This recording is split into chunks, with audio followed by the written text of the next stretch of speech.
નમસ્કાર મિત્રો. Parts of સ્પીચમાં આપણે અગાઉના વિડીયોમાં types of pronoun, personal pronoun, demonstrative pronoun, interrogative pronoun અને તેના પ્રેક્ટિસ સેટ જોયા હતા. આજે આ વિડીયોમાં આપણે રિલેટિવ પ્રોનાઉન વિશે ચર્ચા કરીશું, જેમાં આપણે હુ, હુમ અને હુઝની ચર્ચા કરીશું. જો આપે ચેનલને સબસ્ક્રાઇબ ન કરી હોય તો ચેનલને સબસ્ક્રાઇબ કરજો, જેથી ઇંગ્લિશ ગ્રામરના નવા અપલોડ થતા વિડીયોની અપડેટ આપને સરળતાથી મળતી રહે. Relative pronoun. અહીં નામ પરથી જ આપણને ખ્યાલ આવે છે કે આ પ્રોનાઉન છે એ કોઈ સાથે રિલેટ કરતા હશે. ટુ રિલેટ એટલે કે જે તેની સાથે સંબંધ રાખવો. તો આપણે જોઈએ કે નાઉન, નાઉનના ગ્રુપ કે અન્ય પ્રોનાઉન સાથે સંબંધ ધરાવે છે. તો કે રિલેટિવ પ્રોનાઉન તરીકે જે શબ્દ આવે છે તે દરેક શબ્દ નાઉન સાથે અથવા તો નાઉનના ગ્રુપ કે અન્ય પ્રોનાઉન જે અગાઉ વપરાયેલા હોય તેવા પ્રોનાઉન સાથે સંબંધ રાખે છે. આ એવો શબ્દ છે જે બે વાક્યોને જોડે છે. એટલે કે રિલેટિવ પ્રોનાઉન છે એ પ્રોનાઉન તરીકેનું પણ કાર્ય કરે છે અને બે વાક્યોને જોડે છે, તેથી કંજક્શન તરીકે પણ કાર્ય કરે છે. આપણે થોડા ઉદાહરણ જોઈએ. This is Harish. He bought a car. તો આ બંને વાક્યોને જોડવા માટે અહીં who વપરાયું છે. દાખલા તરીકે This is Harish. હવે હરેશ માટે અહીં પ્રોનાઉન વપરાયું છે he. તો આ બંને વાક્યને જોડતા નવું વાક્ય આપણને મળ્યું This is Harish who bought a car. તો અહીં તમે જોઈ શકો છો કે who દ્વારા બંને વાક્યોને જોડવામાં આવ્યા છે. તેવી જ રીતે આ હીના સ્થાને who આવે છે. તો આ જે who છે તેને આપણે રિલેટિવ પ્રોનાઉન તરીકે ઓળખી શકીએ. બીજું ઉદાહરણ જોઈએ. Just now I have found my pen drive. My pen drive was missing since last Monday. તો આ વાક્યમાં અહીં my pen drive એ એક નાઉન છે. અગાઉ પણ તેનો યુઝ થયેલો છે. તો અહીં તમે it પણ વાપરી શકો અથવા તો my pen drive એવી રીતે. તો હવે તેને આપણે જોડીશું તો કઈ રીતે જોડાશે? તો કે just now I have found my pen drive which was missing since last Monday. તો અહીં my pen drive ના સ્થાને which શબ્દ આવ્યો, જે પ્રોનાઉન તરીકે આપણે લઈ શકીએ. This is Ajay. I met Ajay in the science exhibition. આ બંને વાક્યને જોડીએ તો નવું વાક્ય બનશે This is Ajay whom I met in the science exhibition. તો અહીં તમે જોઈ શકો છો કે અજય જે નાઉન છે તેનું સ્થાન whom દ્વારા લેવાયું. તેવી જ રીતે અહીં my pen drive તેના સ્થાને which આવ્યું. તેવી જ રીતે હીના સ્થાને who આવ્યું. તો અહીં નાઉનનું ગ્રુપ અથવા તો પ્રોનાઉનનું સ્થાન લે છે. તેવી જ રીતે બે વાક્યોને જોડીને નવું વાક્ય બનાવે છે. એટલા માટે આપણે રિલેટિવ પ્રોનાઉન જે છે તેને પ્રોનાઉન અને કંજક્શન બંને તરીકે ઓળખી શકીએ છીએ. તો આ રીતે આપણે રિલેટિવ પ્રોનાઉન અને કંજક્શન તરીકે ઓળખ્યા. હવે આપણે રિલેટિવ પ્રોનાઉન કયા કયા છે તે જોઈ લઈએ. who, whom, which, whose, what, that. આ જે છે તે દરેકને આપણે રિલેટિવ પ્રોનાઉન તરીકે ઓળખીએ છીએ. હવે દરેકનું ફંક્શન અલગ અલગ છે. હા, દરેક પ્રશ્ન પૂછવા માટે વપરાય છે ધેટને બાદ કરતા. તો હવે આગળ જોઈએ તો who જે સબ્જેક્ટિવ કેસ છે. પ્રશ્ન પૂછીએ તો પ્રશ્નમાં તેનો અર્થ થશે કોણ, પરંતુ જ્યારે વિધાન વાક્યમાં લઈએ તો તેમાં who નો અર્થ થશે જે. તેવી જ રીતે whom જો ઇન્ટેરોગેટિવ સેન્ટેન્સમાં આવે તો કોને તેવો અર્થ થશે, પરંતુ એફર્મેટિવ સેન્ટેન્સમાં તેનો અર્થ થઈ જશે જેને. તેવી જ રીતે વિચ તો ક્વેશ્ચન અથવા તો ઇન્ટેરોગેટિવમાં કયો તેવો અર્થ થશે, જ્યારે વિધાન વાક્યમાં જે તેવો અર્થ થાય છે. તેવી જ રીતે હુઝમાં કોનું એ પ્રશ્ન માટે વપરાય છે, જ્યારે વિધાન વાક્યમાં જેનું તેવો અર્થ થઈ જાય છે. તેવી જ રીતે વોટ તો તેનો પ્રશ્નમાં અર્થ થશે શું, જ્યારે વિધાન વાક્યમાં જે અથવા તે તેવી રીતે વપરાય છે. ધેટ છે તે પ્રશ્નમાં પૂછાતું નથી, પરંતુ વિધાન વાક્યમાં ધેટનો અર્થ જે અથવા તેવો પણ થઈ શકે છે. હવે આપણે જાણીએ છીએ કે હુ છે એ સબ્જેક્ટિવ કેસ છે. હવે હુનું ઓબ્જેક્ટિવ કેસ જે છે તે હુમ થાય છે. તેવી જ રીતે પોઝેસિવ કેસ જે છે તે હુઝ થાય છે. એટલે કે હુ, હુમ, હુઝ આ ત્રણ જે છે એ ત્રણેય રિલેટિવ પ્રોનાઉન હ્યુમન બીઈંગ માટે વપરાય છે, એટલે કે માનવ જાતિ માટે જ વપરાય છે. જ્યારે વિચ અને વોટ આ બંને જે છે તે નોન હ્યુમન બીઈંગ માટે વપરાય છે. નોન હ્યુમન બીઈંગ એટલે કે પશુ, પક્ષી કે વસ્તુ વગેરે માટે વપરાય છે. અને ધેટ છે એ હ્યુમન બીઈંગ અને નોન હ્યુમન બીઈંગ એટલે કે બોથ માટે વાપરી શકાય છે. તો આ દરેકમાં સૌપ્રથમ આપણે હુની ચર્ચા કરીએ. તો હુ છે તે સબ્જેક્ટિવ કેસ છે. સબ્જેક્ટિવ કેસ છે એટલે કે સબ્જેક્ટ માટે જ વપરાય છે, કારણ કે હુ દ્વારા જ્યારે પ્રશ્ન પૂછીએ ત્યારે આન્સરમાં આપણને સબ્જેક્ટ મળે છે. દાખલા તરીકે હુ ઇઝ યોર ફ્રેન્ડ, તો ત્યાં આપણે કોઈ વ્યક્તિના નામ જ આપીશું, વસ્તુ કે પશુ પક્ષીના નામ બોલીશું નહીં. એટલે કે વાક્યના સબ્જેક્ટ એટલે કે કર્તાના સ્થાને આવે છે. અહીં થોડા ઉદાહરણ આપેલા છે. હવે આ સબ્જેક્ટિવ કેસ હોવાથી હુ જે છે એ સબ્જેક્ટિવ કેસ હોવાથી હંમેશા સબ્જેક્ટના સ્થાને જ આવે છે. હવે સબ્જેક્ટના સ્થાને કઈ રીતે આવે છે તે આપણે અહીં આપેલા ઉદાહરણો દ્વારા સમજી લઈએ. તો પહેલું ઉદાહરણ જોઈએ કે I invited Rakesh, he lives in Surat. તો અહીં પહેલા સેન્ટેન્સમાં રાકેશ જે છે તે ઓબ્જેક્ટ તરીકે આવે છે, પરંતુ બીજું સેન્ટેન્સ તમે જોઈશો તો ત્યાં હી આવે છે, જે સબ્જેક્ટ તરીકે આવેલું છે. અને આ જે પ્રોનાઉન છે તે રાકેશ માટે જ વપરાયું છે, તે આપણે ખ્યાલ છે. તો હવે આ બંને વાક્યોને આપણે જોડવા છે. તો કઈ રીતે જોડીશું? તો કે બંનેમાં કોમન વસ્તુ કઈ છે? તો કે રાકેશ અને હી, કારણ કે બીજા વાક્યમાં હી જે છે એ રાકેશ માટે જ વપરાયું છે. તો હવે તેને આપણે જોડીશું તો વાક્ય બનશે કે I invited Rakesh who lives in Surat. તો અહીં હીના સ્થાને હુ આવી ગયું, એટલે કે સબ્જેક્ટ જે છે કર્તાના સ્થાને હુ આવી ગયું છે.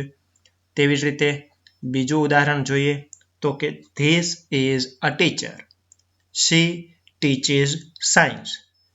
અહીં શી જે છે તે અ ટીચર માટે વપરાયેલું છે, એટલે કે આ શી બીજા વાક્યમાં સબ્જેક્ટ તરીકે આવે છે, તો તેના સ્થાને હુ લખીશું.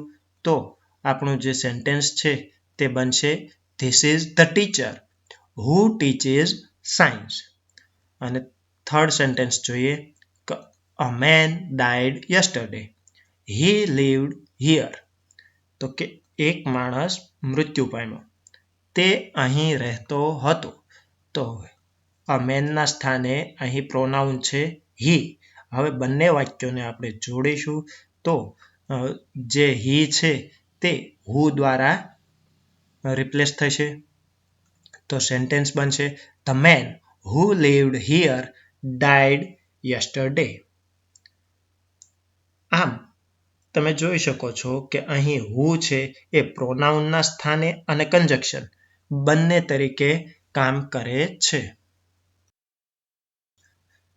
મિત્રો, તમે એક વાત નોટિસ કરી હશે કે બીજા અને ત્રીજા વાક્યમાં જોઈએ તો અ ટીચર અને ત્યારબાદ જ્યારે કન્જક્શન અને રિલેટિવ પ્રોનાઉન દ્વારા વાક્ય જોડ્યું તો ત્યાં ધ ટીચર થઈ ગયું. તેવી જ રીતે અ મેનના સ્થાને અહીં ધ મેન લખ્યું છે.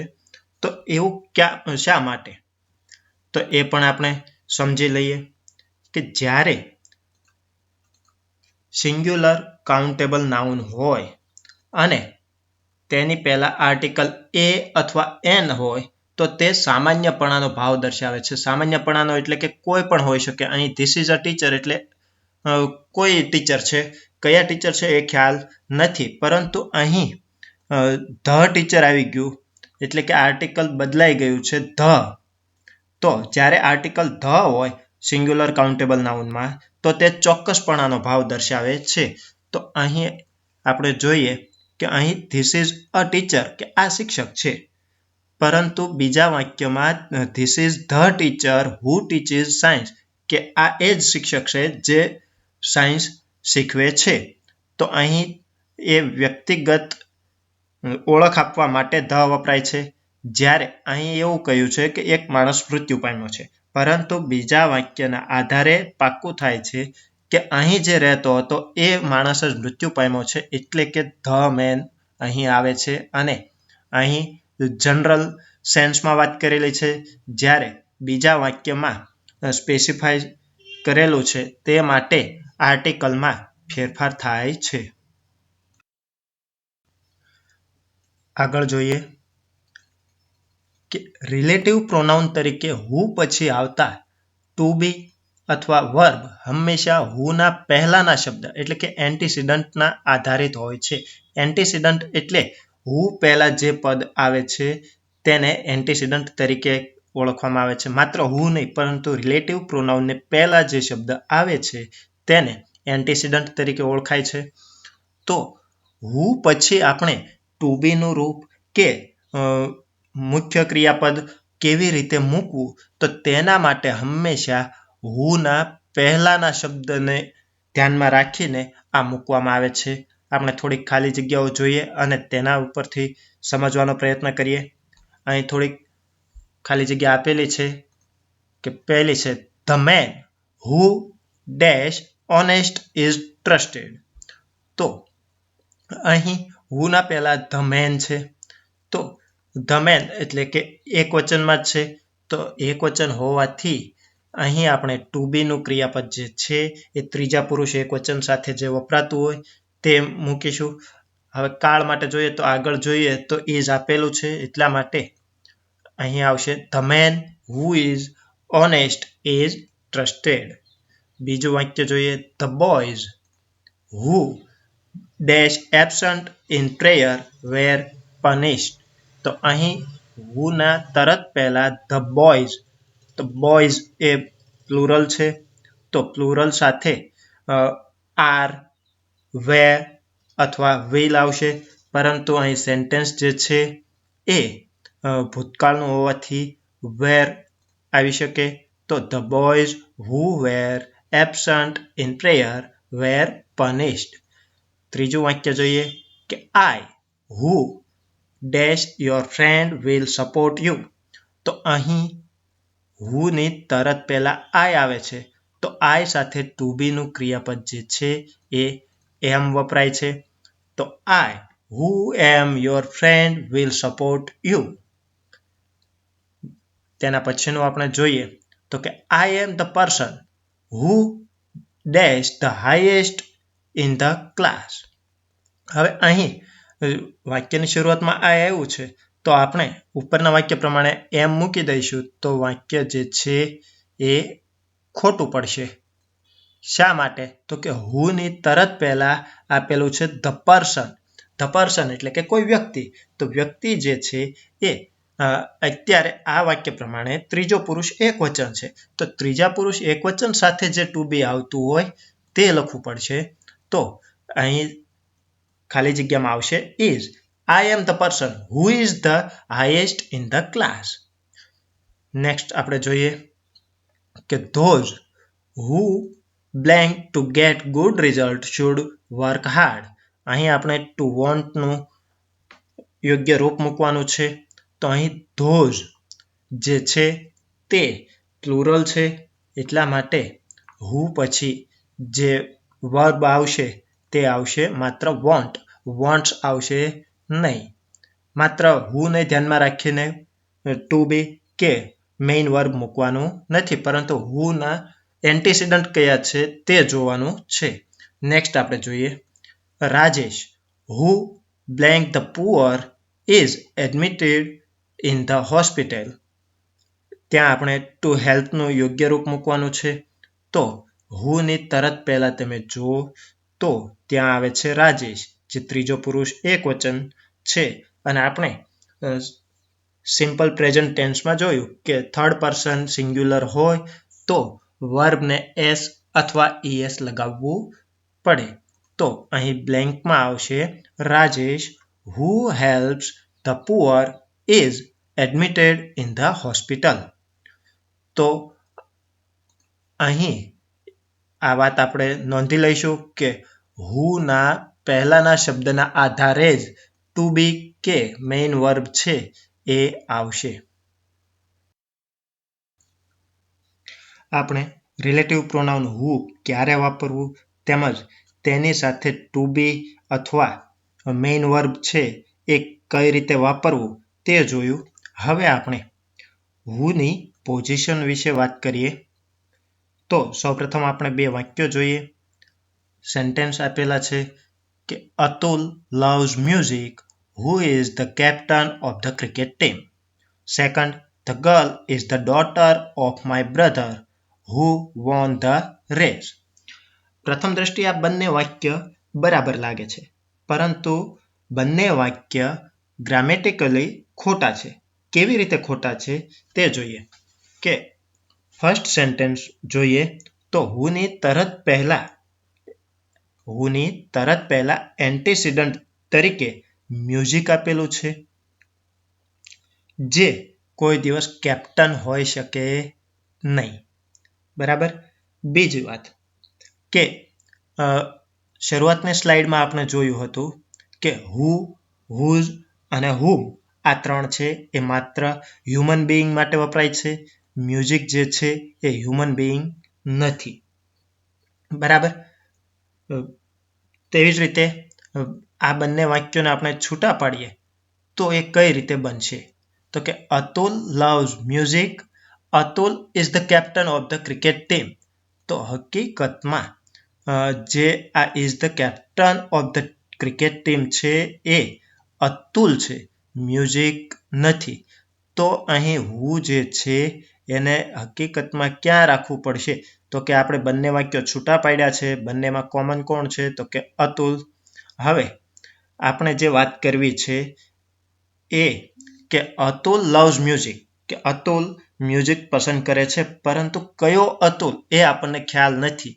તો તેના જવાબમાં બીજું વાક્ય છે કે એ અતુલ કે જે ક્રિકેટ ટીમનો કેપ્ટન છે એ અતુલને મ્યુઝિક પસંદ છે. તો હવે આ બંને વાક્યને who દ્વારા યોગ્ય રીતે કઈ રીતે જોડવા? તો કે Atul who is the captain of the cricket team loves music. તો અહીં બે પદ છે, તેમાં પહેલું પદ જે છે એ બીજા પદ પર આધાર રાખે છે. તો અહીં who is the captain of the cricket team, તો એ જે છે તો who ની તરત પહેલા જે એન્ટીસિડન્ટ છે એ અતુલ હોવું જોઈએ, મ્યુઝિક હોવું જોઈએ નહીં. તેવી જ રીતે બીજું વાક્ય જે છે કે the girl is the daughter of my brother who won the race. તો અહીં તમે જોશો તો who ની તરત પહેલા એટલે કે એન્ટીસિડન્ટ તરીકે the daughter of my brother તેવું આપેલું છે. હવે જો તમે માત્ર માય બ્રધર લેશો તો માય બ્રધર રેસ જીત્યો છે તેવો અર્થ થાય છે, પરંતુ અહીં હકીકતમાં કયા બે વાક્યો આપેલા છે તે જોઈએ આપણે. The girl is the daughter of my brother. The girl won the race. તો કઈ ગર્લ રેસ જીતી છે? તો કે મારા ભાઈની ડોટર છે તે રેસ જીતી છે. તો હવે આ બંને વાક્યોને આપણે જોડવા હોય તો કઈ રીતે જોડીશું? The girl who won the race is the daughter of my brother, કે આ રેસ જીતનાર જે છોકરી છે તે છોકરી મારા ભાઈની દીકરી છે. તેવી રીતે આ વાક્યો જોડાય છે. તો આ જે હુનું સ્થાન છે તે હંમેશા યોગ્ય રીતે બંને વાક્યોનો અભ્યાસ કર્યા બાદ કયું વાક્ય બીજા કયા વાક્ય પર આધાર રાખે છે તેને આધારે અને સબ્જેક્ટ જે છે એ આ બે વસ્તુને ધ્યાનમાં રાખીને તમે હુનું સ્થાન મૂકી શકો છો. આપણે આટલા ઉદાહરણ જોયા તેના પરથી એક ટ્રીક તારવી શકીએ. આ ટ્રીક જે છે એ સ્પર્ધાત્મક પરીક્ષામાં ઉપયોગી થઈ શકે છે. ટ્રીક છે કે હુ દ્વારા જ્યારે તમારે ખાલી જગ્યા પૂરવાની હોય અથવા તો બીજી રીતે ખાલી જગ્યા પૂરવાની હોય તો એક વસ્તુ યાદ રાખજો. સૌથી પહેલા નેમ ઓફ અ પર્સન, ત્યારબાદ રિલેટિવ પ્રોનાઉન તરીકે હુ, અને હુની તરત પછી હેલ્પિંગ વર્બ અથવા મેઇન વર્બ આવશે. આપણે જે ઉદાહરણ જોયા તેમાં જોઈએ કે આ ઉદાહરણ છે કે Atul who is the captain of the cricket team loves music. તો હુની તરત પહેલા તમે જુઓ છો તો કે નેમ ઓફ પર્સન અતુલ જે છે એ વ્યક્તિનું નામ છે અને હુની તરત પછી ઇઝ આપેલું છે જે ટુ બીનું વર્બ છે. તેવી જ રીતે the girl who won the race is the daughter of my brother. તો હુની તરત પહેલા ધ ગર્લ જે એક નાઉન છે અને તેની તરત પછી વોન એટલે કે વર્બ આપેલું છે. આ પહેલા જે ઉદાહરણ જોયા હતા તેમાં પણ એક નજર કરી લઈએ. તો અહીં I invited Rakesh who lives in Surat. તો હુની તરત પહેલા નેમ ઓફ અ પર્સન અને હુની તરત પછી વર્બ આપેલું છે. તેવી જ રીતે હુ તો તેની તરત પહેલા ધ ટીચર એટલે કે નેમ ઓફ અ પર્સન અને ટીચીસ એટલે કે વર્બ આપેલું છે. હુ તો તરત પહેલા ધ મેન અને હુની તરત પછી લીવ્ડ આપેલું છે. જે ખાલી જગ્યાઓ આપણે જોઈ હતી તેમાં પણ એક વખત આ ટ્રીક જોઈ લઈએ. અહીં ધ મેન અને ઇઝ એટલે કે હુની તરત પહેલા ધ મેન જે નેમ ઓફ અ પર્સન થશે. તેવી જ રીતે હુની તરત પછી ઇઝ આપેલું છે. The boys, I, the person, those, Rajesh. તો એ નેમ ઓફ પર્સનમાં આપણે ગણી શકીએ છીએ અને હુની તરત પછી તો were, am, is, want, helps એ હેલ્પિંગ વર્બ અથવા તો મેઇન વર્બ તરીકે આવે છે. તો આ ટ્રીક યાદ રાખવાથી સમયનો બચાવ થાય છે અને સચોટતાથી ખાલી જગ્યા સાચો જવાબ સાથે પૂરી શકાય છે. તો આ વાત થઈ હુની.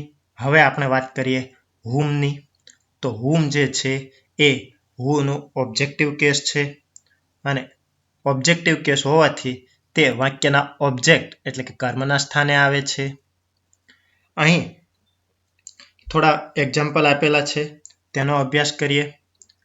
તો પહેલું જે છે કે આઈ મેટ અશોક, હું અશોકને મળ્યો. પણ કયા અશોકને? અશોક નામના વ્યક્તિઓ તો ઘણા હોય છે પણ કયા અશોકને તમે મળ્યા? તો કે બીજા વાક્યમાં આપણે જોઈએ કે you gave him your watch, કે તમે તેને તમારી વોચ આપી હતી.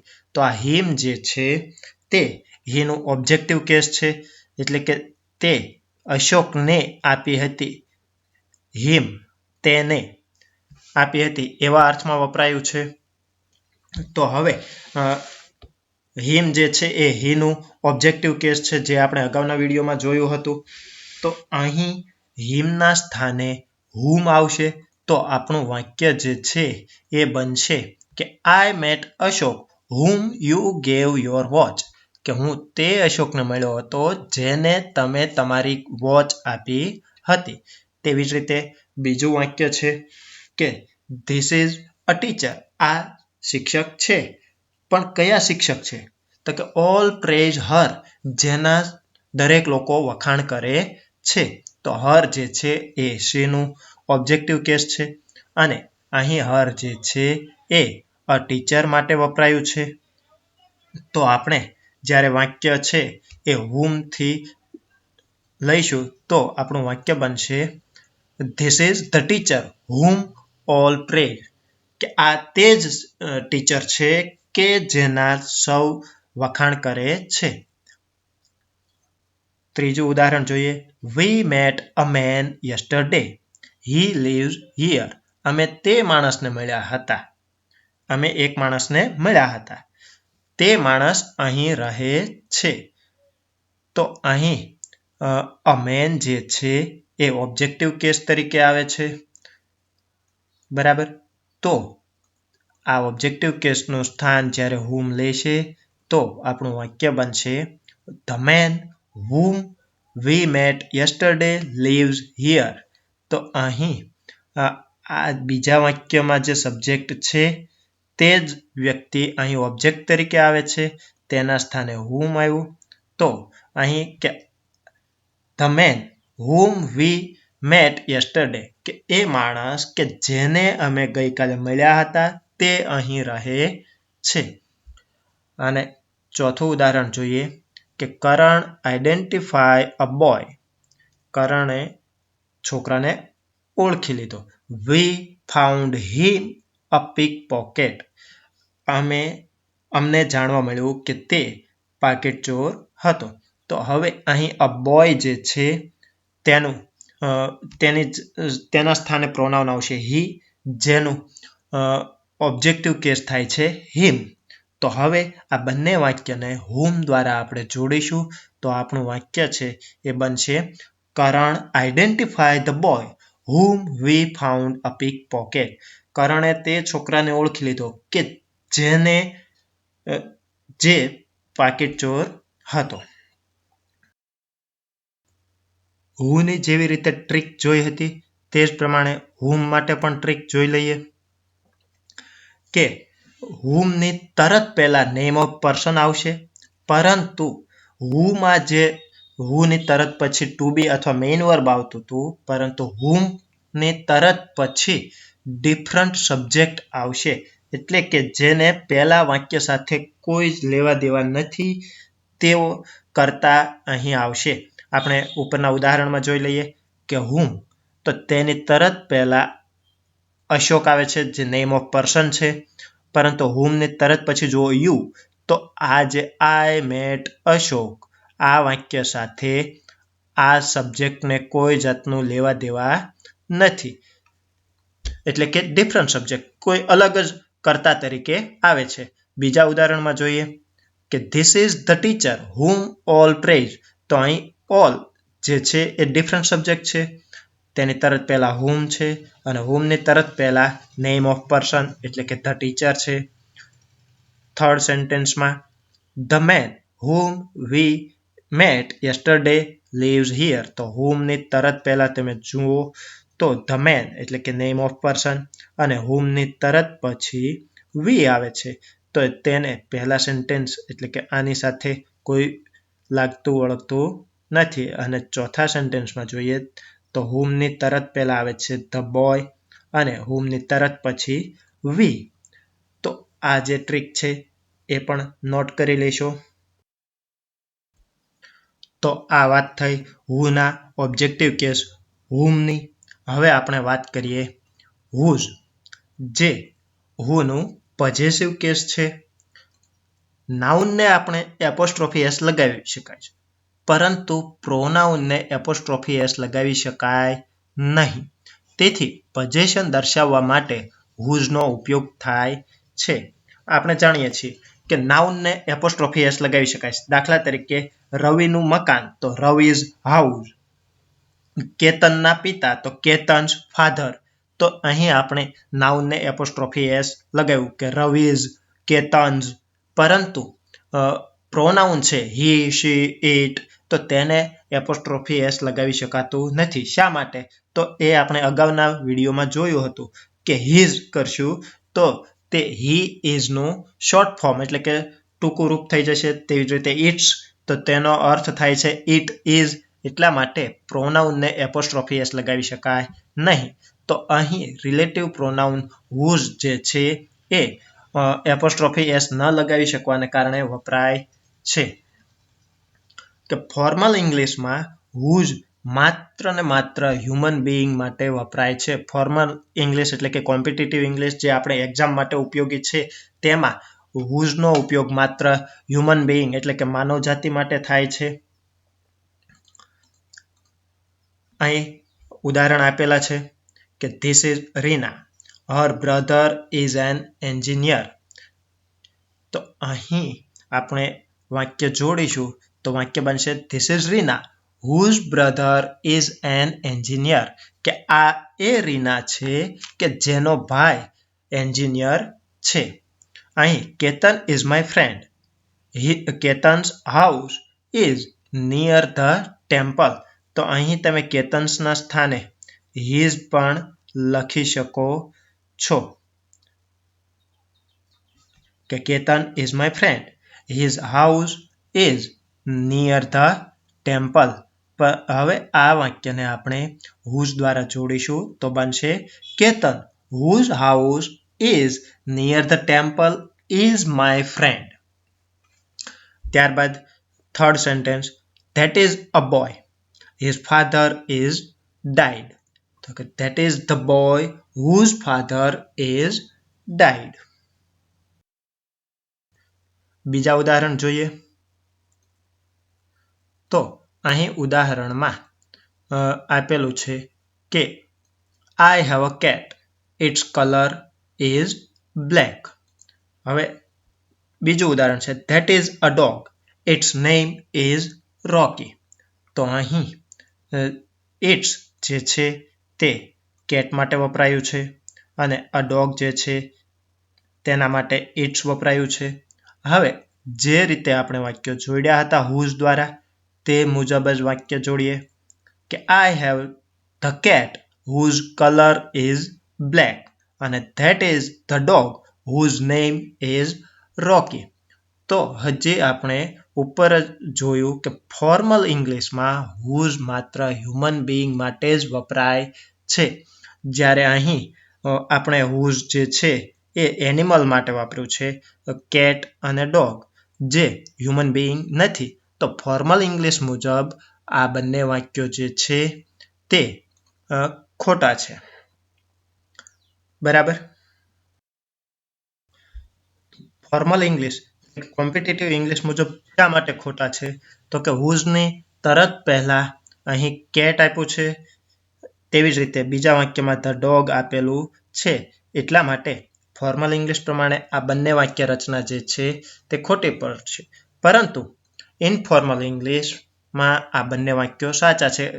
રોજબરોજના વાક્યો છે અથવા તો રૂટીન ઇંગ્લિશ જે છે તેમાં આ વાક્યો બોલી શકાય છે, નો ડાઉટ. પરંતુ માત્ર એક્ઝામની દ્રષ્ટિએ ગ્રામેટિકલ સ્ટ્રક્ચરને ધ્યાનમાં રાખીએ તો જ આ બંને વાક્યો ખોટા છે. તો હવે આ બંને વાક્યો ખોટા છે તો તેને સુધારવા કઈ રીતે ફોર્મલ ઇંગ્લિશને ધ્યાનમાં રાખીને તો અહીં સેન્ટેન્સ બનશે I have the cat the colour of which is black. અને બીજાનું થશે that is the dog the name of which is Rocky. તો અહીં જે વિચ છે તે પણ રિલેટિવ પ્રોનાઉન છે, જે આપણે આના પછીના વિડીયોમાં ડિટેલમાં ચર્ચા કરીશું.